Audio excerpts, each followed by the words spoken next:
നിങ്ങളുടെ മാങ്ങ ഇതുപോലെയാണോ? ഇതുണ്ടല്ലോ അൽഫോൺസോ എന്ന് പറയുന്ന വെറൈറ്റിയാണ്. ബങ്കനപ്പള്ളി, ഫിറങ്കി ലഡുവ, അൽഫോൺസോ ഇതൊക്കെ ക്വാളിറ്റി 1ൽ പെട്ട ഫസ്റ്റ് ക്വാളിറ്റി മാംഗോസാണ്.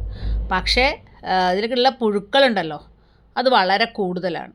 അപ്പോൾ എങ്ങനെയാണ് നമ്മളിതിനെ നിയന്ത്രിക്കേണ്ടത് നമ്മൾ തന്നെ അറിഞ്ഞിരിക്കണം. ശരിക്കും പറഞ്ഞാലുണ്ടല്ലോ മാവ് പൂക്കുന്നതിനേക്കാളും കഷ്ടമാണ് മാവിൽ വരുന്ന ഈ മാമ്പഴ ഈച്ചയെ കൺട്രോൾ ചെയ്യുക എന്നുള്ളത്. അത് തുടക്കം തൊട്ട് നമ്മൾ കൺട്രോൾ ചെയ്തില്ലെങ്കിലുള്ള പ്രശ്നം എന്താണെന്നറിയോ? നമുക്ക് വേണ്ടുന്നത് മാങ്ങയാണ്, മാമ്പഴ ഈച്ചക്ക് വേണ്ടുന്നത് മാങ്ങയാണ്. ഇതാണ് പ്രശ്നം. ഇപ്പം മാങ്ങ ഏതാണ്ട് ഇതുപോലെയൊക്കെ തന്നെ പൊഴിഞ്ഞു വീണിട്ടുണ്ടെങ്കിൽ പ്രധാനമായും ചെയ്യേണ്ടത് ഈ പുഴുക്കളുണ്ടല്ലോ മണ്ണിൽ കയറിയിട്ട് പ്യൂപ്പേറ്റ് ചെയ്യും. പ്യൂപ്പേറ്റ് ചെയ്ത് കഴിഞ്ഞാൽ അടുത്ത വർഷമാകുമ്പോൾ ഇതൊക്കെ തന്നെ കയറി വരും. അതെപ്പോൾ വരും?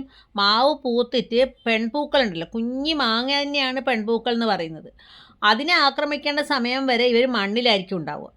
അതായത് അത്ര വരെ ഇത് പ്യൂപ്പേറ്റ് ചെയ്ത് ഇങ്ങനെ മണ്ണിൽ അതിൻ്റെ സമയമാവാൻ വേണ്ടി ഓരോന്നിനും സമയമുണ്ടല്ലോ, ആ സമയമാവാൻ വേണ്ടി ഇത് കാത്തിരിക്കും. എന്നിട്ടാകുമ്പോഴത്തേക്ക് ഇത് എമേർജ് ചെയ്ത് പുറത്തേക്ക് വരും. അപ്പോൾ അതുകൊണ്ട് തന്നെ മണ്ണിലുള്ള ഇതിൻ്റെ പ്യൂപ്പേഷൻ നമ്മൾ തടുക്കേണ്ടതാണ് ഏറ്റവും ആദ്യം ചെയ്യേണ്ട കാര്യം. അത് വളരെ ഈസി ആയിട്ട് ചെയ്യാൻ പറ്റുന്ന കാര്യമാണ്. അപ്പോൾ ഈ സമയത്ത് മണ്ണിൽ വീണിട്ടുള്ള മാങ്ങയൊക്കെ തന്നെ നമുക്ക് നശിപ്പിച്ച് കളയണം. അതുകൂടാതെ ബ്യുവേറിയ 20 ഗ്രാം ബ്യുവേറിയ 1 ലിറ്റർ വെള്ളത്തിൽ കലക്കിയതിന് ശേഷം തടം നന്നായി കുതിർത്ത് കൊടുക്കുക. അപ്പോൾ മണ്ണിലുള്ള ഈ മാമ്പഴ ഈച്ചയുടെ പുഴുക്കളെയും അതുപോലെ തന്നെ പ്യൂപ്പൽ സ്റ്റേജിനെയൊക്കെ നമുക്ക് നശിപ്പിച്ചെടുക്കാൻ പറ്റും. ഇതുപോലെ പൊഴിഞ്ഞ മാങ്ങ എന്താ ചെയ്യേണ്ടതെന്ന് അറിയോ? ഒരു ബക്കറ്റിൽ സോപ്പ് സൊല്യൂഷൻ കലക്കുക, അതിനകത്ത് ഒരു രാത്രി മുഴുവൻ മുക്കി വെക്കുക. അതിനുശേഷം മാത്രമേ ഇത് മണ്ണിര കമ്പോസ്റ്റ് ആണെങ്കിലും ഏത് തരത്തിലുള്ള കമ്പോസ്റ്റിലാണെങ്കിലും ഇടാൻ പാടുള്ളൂ കേട്ടോ.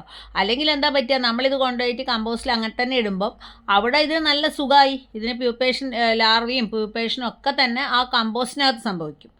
ഇനിയിപ്പോൾ അതും തടത്തിൽ തന്നെ മാവിൻ്റെ തടത്തിൽ തന്നെ കിടക്കുകയാണെങ്കിൽ അത് അവിടെ പ്യൂപ്പേഷൻ സംഭവിക്കാനുള്ള സാധ്യത കളയാൻ വേണ്ടിയിട്ടാണ് ബ്യുവേറിയ 20 ഗ്രാം 1 ലിറ്റർ വെള്ളം എന്നുള്ള തോതിൽ 5 ലിറ്റർ വെള്ളം വരെ 100 ഗ്രാം ബ്യുവേറിയ കലക്കിയതിന് ശേഷം തടം നന്നായിട്ട് കുതിർത്ത് കൊടുക്കുന്നതാണ് നല്ലത്. അങ്ങനെ 2 or 3 തവണ ചെയ്ത് കഴിഞ്ഞാൽ നമുക്കത് ഒരു പരിധി വരെ ഇതിൻ്റെ അറ്റാക്കിനെ നമുക്ക് കുറച്ചെടുക്കാൻ പറ്റും.